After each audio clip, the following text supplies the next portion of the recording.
آج ہم شرعی ایک ایسے مسئلے پر گفتگو کریں گے کہ جس میں جن لوگوں کو زکوٰۃ دے سکتے ہیں، جن لوگوں کو شرعی اعتبار سے زکوٰۃ دے سکتے ہیں،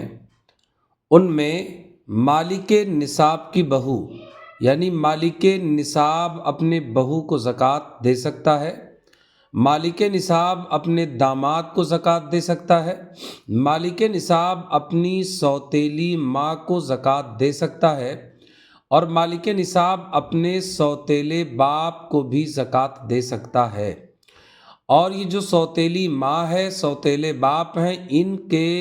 اولاد کو یعنی سوتیلے بھائی بہن کو بھی زکوٰۃ دے سکتا ہے۔ اسی طریقے سے بیوی شوہر کے اولاد کو اور شوہر بیوی کی اولاد کو زکوٰۃ دے سکتی ہے۔ یعنی یہ مسائل ایسے ہیں کہ جن لوگوں کو آپ زکوٰۃ دے سکتے ہیں، یہ سارے معاملات بیان کیے جاتے ہیں۔ اس کے بعد وہ رشتہ دار کہ جن لوگوں کا نفقہ اس کے ذمہ ہے، ان کو بھی زکوٰۃ دے سکتے ہیں۔ اور پھر ایسا آدمی جس کے پاس کھیتی ہے اور وہ کاشتکاری بھی کرتا ہے، لیکن اس کے کھیتی میں جو غلہ پیدا ہوتا ہے وہ اتنا ہوتا ہے کہ سال بھر اس کے کھانے کے لیے،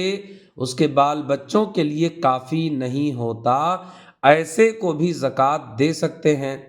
اور کسی کے پاس مکان ہے، دکان ہے، اور یہ کرائے پر دیتا ہے اور اس سے قیمت بھی وصول ہوتی ہے، لیکن وہ قیمت اتنی نہیں جس سے بال بچوں کے کھانے پینے کے لیے کافی ہو، ایسے شخص کو بھی زکوٰۃ دے سکتے ہیں۔ اور غلہ 200 درہم کی قیمت کا ہے مگر سال بھر اس کے لیے کھانے کو کافی بھی ہے، ایسے شخص کو بھی زکوٰۃ دینا حلال ہے۔ یہاں یہ باتیں ضرور سمجھیں کہ یہ شخص جس کو زکوٰۃ دینے کی بات کی جا رہی ہے، اس کا مال نصاب تک نہ پہنچ رہا ہو۔ اچھا، زکوٰۃ کے اول میں حقدار کون ہے؟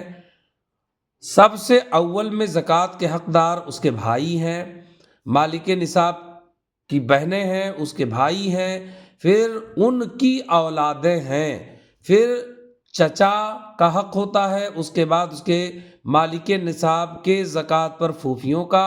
ان کی اولاد کا، اس کے بعد ماموں کا اور خالہ کا اور ان کی اولادوں کا، ان کے بعد پھر رشتہ داروں کو دینا ہے، پھر پڑوسیوں کو دینا ہے، اور پھر پیشہ والوں کو دینا ہے، اپنے شہر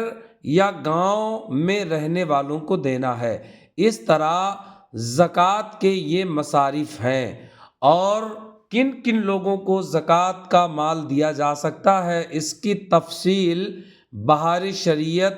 حصہ 5 میں آپ تفصیل کے ساتھ پڑھ سکتے ہیں، تفصیل کے ساتھ مطالعہ کر کے جان سکتے ہیں۔